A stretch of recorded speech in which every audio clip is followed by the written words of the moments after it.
Before Vladimir Putin ruled Russia, his grandfather cooked for Lenin, and then for Stalin. Spiridon Putin, the man who fed power and listened in silence. But what if he wasn't just a cook? What if he was a hidden witness to the revolution? Spiridon Ivanovich Putin was born in 1879, deep in the Russian countryside, far from Moscow's political storms. But like many in his time, history caught up to him. He migrated, learned to cook, and soon worked at one of the most luxurious hotels in Imperial Russia, the Astoria. It was there, they say, that his culinary talent and his total discretion caught someone's attention. Years later, during the revolution, he didn't vanish like many from the old regime. He was absorbed, reassigned, and then invited to serve none other than Vladimir Lenin. It wasn't a glamorous position, but it gave him direct access to the new core of Soviet power. No spotlights, just closed doors. Spiridon cooked. He watched. He stayed silent. When Lenin fell ill, Spiridon remained. Under Stalin, his role became even more critical and more dangerous. Because to feed the most paranoid dictator of the 20th century, you needed more than skill in the kitchen. You needed total trust, and he had it. But why? What silent agreement kept him in the heart of the regime for decades, while so many others vanished over rumors? Maybe because Spiridon didn't just serve the Kremlin. Maybe he knew exactly what should never be repeated. Spiridon Putin wasn't just the Kremlin's cook. He was the man in the room, when no one else was allowed inside. He served meals at private dinners where generals whispered names, and Stalin listened and took notes. According to unofficial documents preserved at the Hoover Institution in the U.S., there's evidence that Spiridon witnessed the creation of the 1937 Blacklist, a catalog of real or imagined traitors compiled personally by Stalin. That list, over 40,000 names, would be used during the Great Terror purges. But before it was carried out, it supposedly passed through just 3 pairs of hands: Stalin, Yezhov, the head of the secret police, and Spiridon. Not as an accomplice, but as a silent observer. Legend says he was asked to serve tea the moment the list was being read, and he saw one name written, then crossed out. A name that should never have been there: Molotov. Molotov survived. His wife did not. She was sent to a camp. And Spiridon? He never spoke a word of it. You won't find this in history books. It's found in whispers between former NKVD agents and files sealed for decades. And that's why he stayed. Because he was useful. Because he was silent. And maybe because he knew too much. Years later, in 1949, during a Politburo visit to a dacha near Sochi, Spiridon was reportedly overheard saying, "The hands that cook also know the weight of a sentence." The quote was filed in an internal report. And the most unsettling part? No one knows if he was talking about food or about the list. When Lenin died in 1924, the USSR plunged into a power vacuum. Trotsky, Bukharin, Zinoviev, all vied for the ideological throne. But in the end, Stalin seized control. And during that transition, only a handful remained within the Kremlin's inner walls. Spiridon was one of them. The old regime's cook stayed on in the new one. And that sparked a question still debated by critical Soviet historians. Did Spiridon know something about Lenin's death? The official story tells of strokes, syphilis, neurological decline. But there are gaps. Days without medical records, sudden staff replacements, and even a change in Lenin's diet weeks before his death. During that time, according to files analyzed by Russian historian Viktor Suvorov, at least 3 doctors were replaced. but Spiridon remained. And when Stalin took power, not only did he keep Spiridon, he demanded his presence at all late-night gatherings. It was Stalin's habit to dine late, alone or with a tight inner circle. But even in those intimate moments, two things were always present: fear and Spiridon. One day, Beria, head of the dreaded secret police, suggested replacing the cook. Stalin refused, coldly, with a phrase that still sparks debate: "He's seen too much to be replaced." What did Stalin mean? Did Spiridon witness something about Lenin's death, or the secret elimination of Trotsky? The truth is, in a regime where even generals were disposable, Spiridon Putin outlasted them all.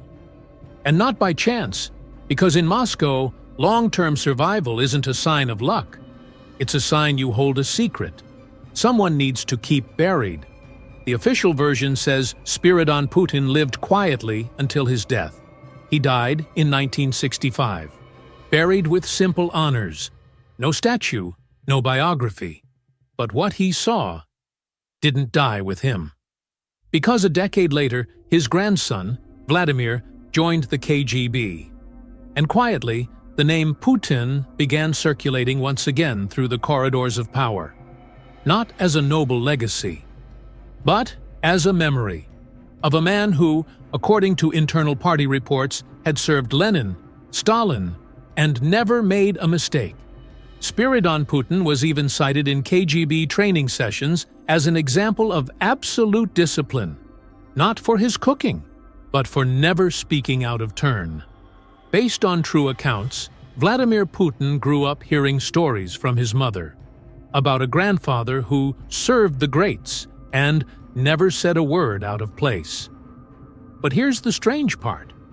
In 1999, as head of the FSB, successor to the KGB, Vladimir Putin reactivated a small internal program, Residential Security Protocol for Silent Leadership.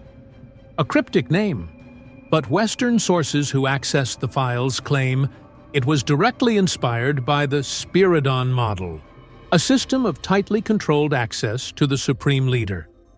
A structure where only the quietest and most loyal survive near the core. Today, Vladimir Putin rules Russia with a similar aura. Reserved, unpredictable, surrounded by unwavering loyalty. Coincidence? Or did Spiridon's real legacy have nothing to do with food?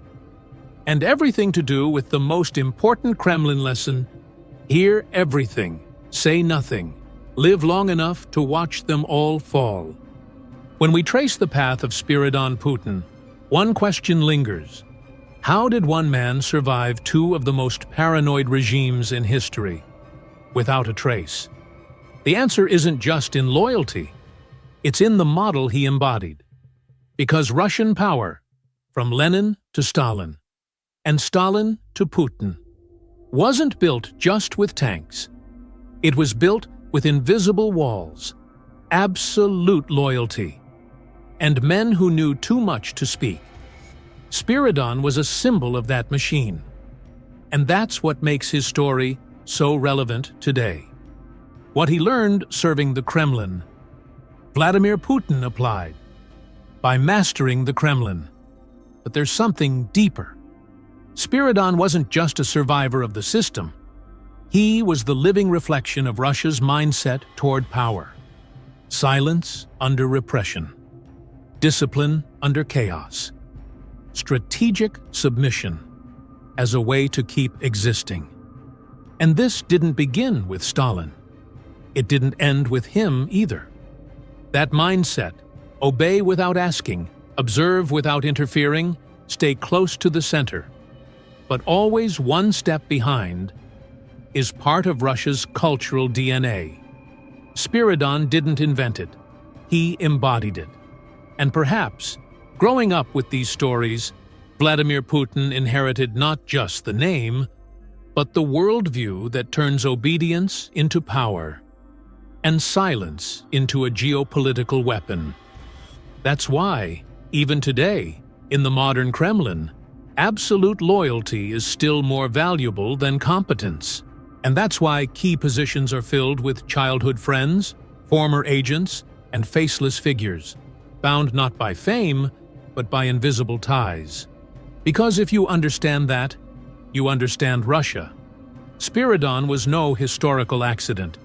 He was a portrait of a country where power survives, through those who disappear. He cooked in silence. But what Spiridon Putin served wasn't just food. It was an idea, an instinct. That true power doesn't shout. It observes. It doesn't shine. It hides. Decades later, his grandson would become the most powerful man in Russia. And many would ask, where did his coldness come from? His discipline? His surgical control?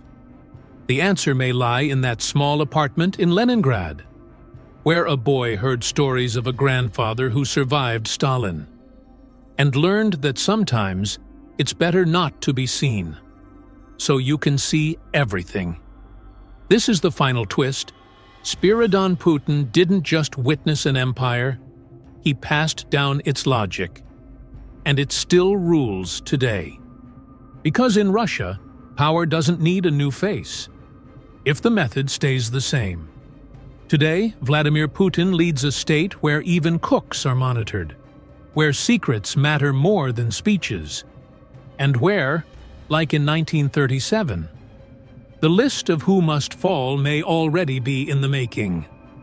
Perhaps written by someone close. Perhaps by someone who also serves in silence. If history repeats itself, maybe it's because we never learned the lesson. Or because someone made sure it was never forgotten. Now you know who Spiridon Putin was, but understanding why he survived takes more than knowing his name. You need to grasp what the Soviet Union truly was at that time, an empire in the making, a machine that devoured its own allies, and a paranoid leader who trusted only the man serving his plate. Stalin ruled through fear. He built a state where even generals vanished with a wrong glance. He deported relatives, spied on ministers, isolated doctors, and still, Spiridon was there, every day. Alone with him. Why him? Why didn't he fall? What did he know? The answer is here. Watch this next video and see what else Stalin hid, even from those inside the Kremlin.